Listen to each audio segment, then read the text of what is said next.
दोस्तों, आप सभी लोगों का हमारे इस YouTube चैनल पर स्वागत है। जैसा कि आप सभी लोग हमारे इस वीडियो की थंबनेल में देख चुके होंगे, आज के इस वीडियो में हम आप लोगों के लिए जनरल मैनेजमेंट के ऑब्जेक्टिव प्रश्न लेकर आए हैं, क्योंकि 15 मार्च से पटवारी का एग्ज़ाम चालू हो जाएगा।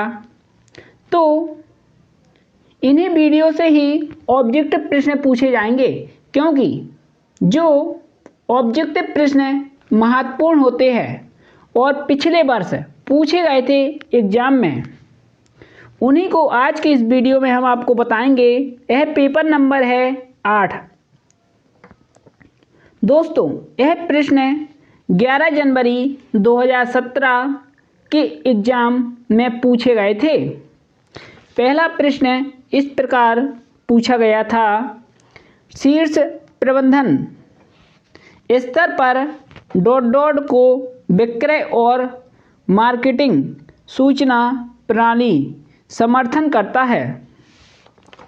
इसका ए ऑप्शन है मूल्य निर्धारण, बी विज्ञापन अभियान, सी डीलरों के लिए प्रोत्साहन योजनाएं, डी ऑप्शन है बाजार अनुसंधान। इसका जो डी ऑप्शन है बाजार अनुसंधान बिल्कुल सही होगा। इसके बाद दूसरा पूछा गया, चालू परिसंपत्ति का एक उदाहरण है। दोस्तों, इसका जो ए ऑप्शन है भूमि, बी इमारत, सी सुनाम। यह चालू परिसंपत्ति को उदाहरण नहीं है। यहाँ पर पूछा गया है चालू परिसंपत्ति को उदाहरण जो एक स्थान से दूसरे स्थान तक ले जाया जा सकता है, ऐसी संपत्ति को हम चालू परिसंपत्ति कहते हैं। इसका जो डी ऑप्शन है माल सूची बिल्कुल सही होगा, डी ऑप्शन। इसके बाद तीसरा, वित्तीय विवरणों को मुख्य रूप से तैयार किया जाता है। वित्तीय विवरणों को मुख्य रूप से विभिन्न हितधारकों के लिए तैयार किया जाता है। इसका जो बी ऑप्शन है बिल्कुल सही होगा। इसके बाद अगला पूछा गया, चौथा, अग्रदाय प्रणाली फ्लोट का के मामले में अनुगमन किया जाता है। इसका जो ए ऑप्शन है खुदरा रोकड़ बही बिल्कुल सही है। इसके बाद पांचवा, अगर निवल वर्तमान मूल्य NPV लेस देन 0 यानी कि छोटा है 0 से होता है, तो यह क्या निरूपित करता है। दोस्तों, यहाँ पर छोटा शब्द आया है, छोटे का चिन्ह तो कम होगा, इसलिए इसका जो सी ऑप्शन है NBP प्रारंभिक निवेश से कम है, बिल्कुल सही होगा, सी ऑप्शन। इसके बाद छठवां, निम्नलिखित विशेषताओं में से किसे नेतृत्व के स्वाभाविक घटक के रूप में जाना जाता है। इसका जो बी ऑप्शन है प्रत्यायोजन को जाना जाता है, बिल्कुल सही होगा।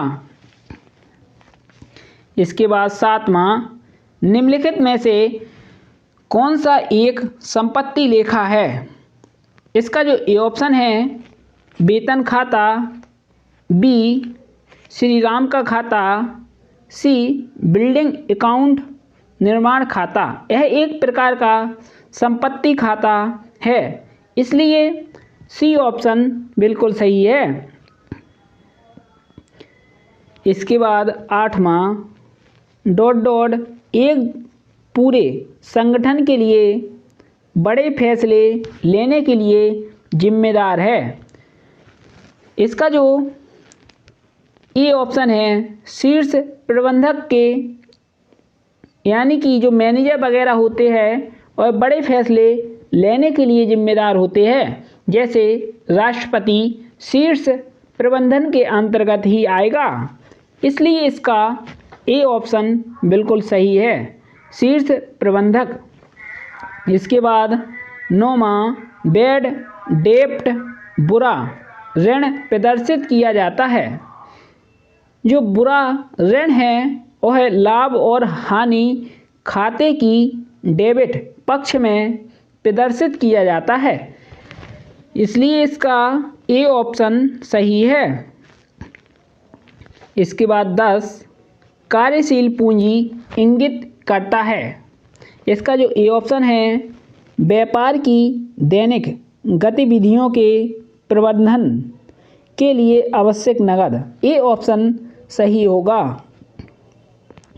इसके बाद 11वां, उपभोक्ता जीवन शैली के मापन के विज्ञान और वर्गीकरण को संदर्भित करता है। उसे हम मनोवृत्ति परक यानी कि साइकोग्राफ कहते हैं। इसका जो बी ऑप्शन है बिल्कुल सही होगा। इसके बाद 12वां, एक संगठनात्मक दृष्टिकोण से ग्रेपेवाइन क्या है। इसका जो ए ऑप्शन है, संचार का एक अनौपचारिक सारणी जो कि खुद को विकसित करता है। दोस्तों यहाँ पर ग्रेपेवाइन शब्द आया है। ग्रेपेवाइन एक प्रकार की अनौपचारिक प्रक्रिया है, इसी ऑप्शन में ही अनौपचारिक शब्द आया है, इसलिए ए ऑप्शन बिल्कुल सही है। इसके बाद 13, शुद्ध कार्यशील पूंजी ... को संदर्भित करती है। इसका जो बी ऑप्शन है, चालू परिसंपत्ति घटाव चालू देयता को प्रदर्शित करती है, इसलिए इसका बी ऑप्शन बिल्कुल सही होगा। इसके बाद 14, ... अनौपचारिक संचार चैनल को संदर्भित करता है। अनौपचारिक शब्द आया है दोस्तों, इसलिए इसका ए ऑप्शन होगा ग्रेपेवाइन यानी कि अंगूरी लता। ए ऑप्शन अनौपचारिक संचार से संबंधित है, इसलिए ए ऑप्शन सही है।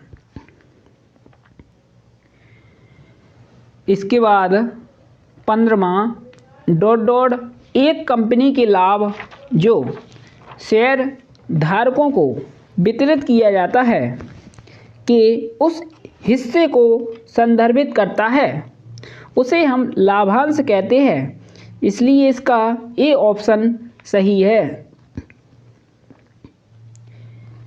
इसके बाद 16, ...